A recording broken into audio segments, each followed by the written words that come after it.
እኛም አርዕስተ ዜናዎችን እናሰማችሁ። አሜሪካ ባለፉት 72 ሰዓታት ኢራን ውስጥ በሚገኘው 200 ገደማ ኢላማዎች ላይ ጥቃት መፈጸሟን፣ በዚህም የቴህራንን የድሮንና ሚሳኤል አቅም በከፍተኛ ደረጃ ማዳከሟን የአሜሪካ ማዕከላዊ ዕዝ ዋና አዛዥ ብራድ ኮፐር ተናገሩ። የአሜሪካ ግምጃ ቤት ህንድ በባህር ላይ ሳይንቀሳቀስ የቆየውን የሩሲያን ነዳጅ እንዳትገዛ ጥሎት የነበረውን ማዕቀብ በጊዜያዊነት አነሳ።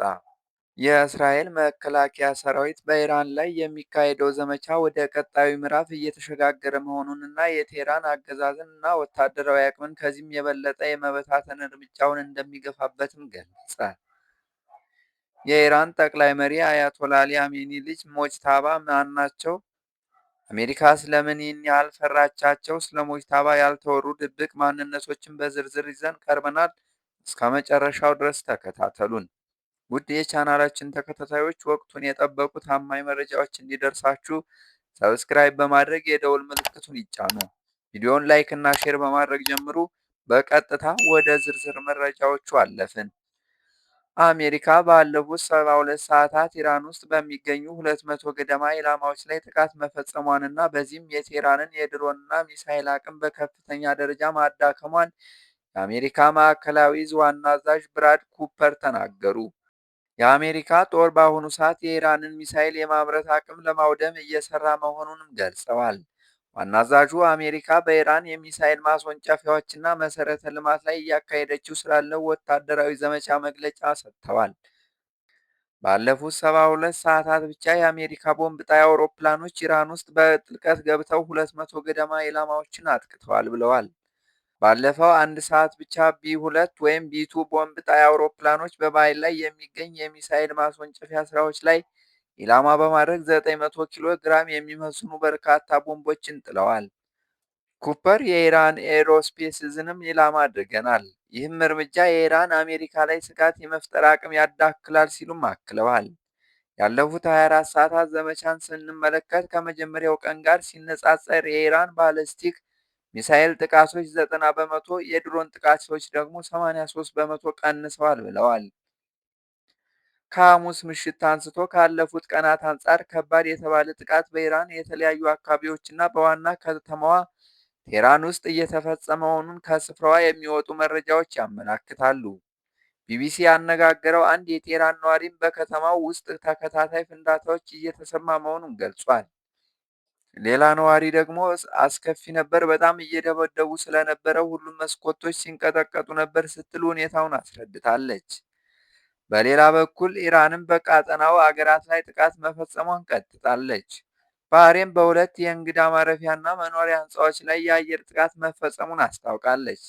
ሳውዲ አረቢያና ኳታርም በተመሳሳይ ወደ አየር ክልላቸው የገቡ ሚሳኤልና ድሮኖችን መምታታቸውንም ገልጸዋል። የአሜሪካ ግምጃ ቤት ህንድ በባህር ላይ ሳይንቀሳቀስ የቆየውን የሩሲያን ነዳጅ እንዳትገዛ ጥሎት የነበረውን ማዕቀብ በጊዜያዊነት አነሳ።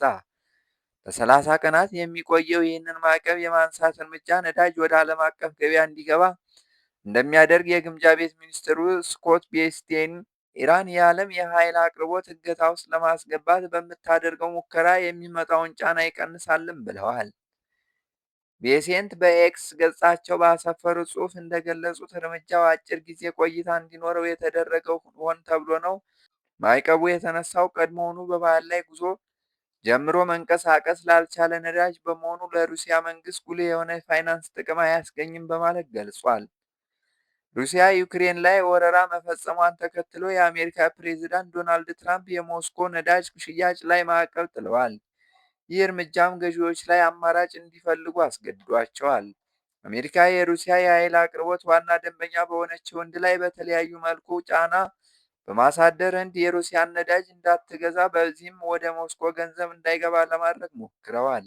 በሌላ በኩል ቻይና ድፍድፍ ነዳጅና ከኳታር የተነሳ የተፈጥሮ ጋዝ የጫኑ መርከቦች በሆርሙዝ የባህር ሰርጥ በሰላም እንዲያልፉ ከኢራን ጋር ድርድር እያደረገች መሆኑን ሮይተርስ የዜና ወኪል ስማቸው ያልተጠቀሱ ምንጮችን ዋቢ በማድረግ ዘግቧል። 7ኛ ቀኑን የያዘውን ጦርነት ዋነኛው የዓለም የነዳጅና ጋዝ መተላለፊያ የሆነው ወሽመጥ እንዲዘጋና በመቶዎች የሚቆጠሩ መርከቦች እንዲቆሙ አድርጓል። 1/5ኛ የሚሆነው የዓለም ነዳጅና ጋዝ የሚተላለፍበት ሆርሙዝ ሰርጥ መዘጋቱ የኢነርጂ ዋጋ እንዲጨምርም ምክንያት ሆኗል። ሮይተርስ እና ብሉምበርግ ያወጡት ዘገባ እንደሚያሳየው የቻይና እንዲሆኑ የተገለጹት ነዳጅ ጫኝ መርከቦች ሐሙስ ዕለት በሰርጡ አልፈዋል። ቢቢሲ ይህንን በተናጠል ማረጋገጥ አልቻለም። የኢራን ነዳጅ ዋነኛ ገዢ የሆነችው ቻይና አሜሪካና እስራኤል ቴህራን ላይ የከፈቱትን ጥቃት አውግዛለች። የእስራኤል መከላከያ ሰራዊት በኢራን ላይ የሚካሄደው ዘመቻ ወደ ቀጣዩ ምዕራፍ እየተሸጋገረ መሆኑንና የቴህራን አገዛዝን እና ወታደራዊ አቅምን ከዚህም የበለጠ የመበታተን እርምጃውን እንደሚገፉበት ገለጸ። አሜሪካና እስራኤል በሚፈጽሙት ጥቃት ኢራን ላይ በስትራቴጂካዊ መንገድ እየነጠሉ መሆኑን የተናገሩት የእስራኤል ጦር ዋና አዛዥ ሌተናል ጄኔራል ኢያል ዛማሪ ከዚህ ቀደም ባልታየ ደረጃ እያዳከሟት እንደሆነም ጠቅሰዋል። እስራኤል ባለፉት 6 ቀናት ያለማቋረጥ ኢራን ላይ ጥቃት ስትፈጽም መቆየቷን አስታውለው ዘመቻው ባቀድነው ፍጥነት እየሄደ ነው ብለዋል። ዋና አዛዡ ባወጡት መግለጫ የአየር የበላይነትን ያረጋገጥንበትና የባለስቲክ ሚሳይል መሰረታቸውን ያዳከምንበት ድንገተኛ የጥቃት ምዕራፍ ካጠናቀቅን በኋላ አሁን ወደ ቀጣዩ የዘመቻ ምዕራፍ እየተሸጋገርን ነው ሲሉ እቅዳቸውን አስታውቀዋል። በዚህ ምዕራፍ የኢራን አገዛዝና ወታደራዊ አቅሙን የበለጠ እንበታትናለን። አሁን ይፋ የምናደርግላችሁ ተጨማሪ ድንገተኛ እርምጃዎች ወደፊት እንወስዳለን ሲሉም ጽፈዋል። ወታደራዊ አዛዡ የሊባኖስንም ጉዳይ ባነሱበት በዚህ መግለጫ ሄዝቦላ ጦርነቱን መቀላቀሉ ስትራቴጂካዊ ስህተት እንደሆነ ገልጸዋል። እስራኤል በጦርነት ግንባርም ሆነ ሊባኖስ ውስጥ በጥልቅ በመግባት በኃይል እያጠቃች መሆኑንም ተናግረዋል።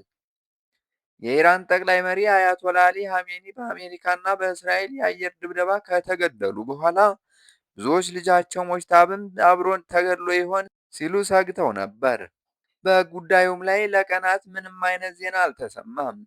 ማክሰኞ ዕለት ግን የኢራን የመንግስት መገናኛ ብዙሃን ሞጅታባ በሕይወት እንዳሉና የሀገሪቱ ወሳኝ ጉዳዮች ላይ በተካሄዱ ምክክርና ግምገማ ላይ መሳተፋቸውን ዘግበዋል። እስካሁን ግን በይፋ አልታዩም። ሙጅታባ በአባታቸውን ለመተካት ግንባር ቀደም መሆናቸውን ሮይተርስ ሁለት የኢራን ምንጮችን ጠቅሶ ዘግቧል።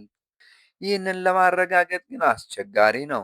ተተኪውን ጠቅላይ መሪ ለመምረጥ የተሰየመው 88 አባላት ያሉት የሊቃውንቱ ምክር ቤት ወደ ማጠቃለያው እየተቃረበ እንደሆነም ተናግሯል። ቀጣዩ መሪ ከአያቶላ ሐሜኒ ቀብር በፊት ይነገራል ተብሎ አይጠበቅም ሲል ከእስላማዊው አብዮታዊ ዘብ ጓድ አይአርጂሲ ጋር ግንኙነት ያለው ፋርስ የዜና ወኪል ዘግቧል። ሙጅታባ ብዙም እይታ ውስጥ የገባ ሕይወት አልነበራቸውም። ምንም አይነት የመንግስት ስልጣንም ሳይዙ ቆይተዋል። ለህዝቡ የቀረቡ ንግግሮችን ወይም ቃለ መጠይቆችን ካለማድረጋቸውም በላይ ጥቂት በፎቶዎችና ቪዲዮዎች ብቻ ነው የሚታወቁት። ሆኖም የአባታቸውን በር ይተካሉ የሚል ለረጅም ጊዜ የቆዩ ጭምጭምታዎችም ነበሩ። በ2000ዎቹ መጨረሻ አካባቢ በዊኪሊክስ ይፋ የተደረጉ የአሜሪካ ዲፕሎማሲዎች መረጃ ከበስተጀርባ ያለ ኃይል ሲል ይገልጿቸዋል። በአሶሲየትድ ፕሬስ ኤፒ ዘገባ መሰረት ሞጅታባ በስርዓቱ ውስጥ ብቃት ያለውና ኃይለኛ መሪ ተብለው በሰፊ ይታመኑ ነበር። ውድ ተመልካቾቻችን ለሰዓቱ ያመጣንላችሁ መረጃዎች እነዚህን ይመስላሉ። ቀጣይ በሌላ ዜና እስከምንገናኝ መልካም ቆይታ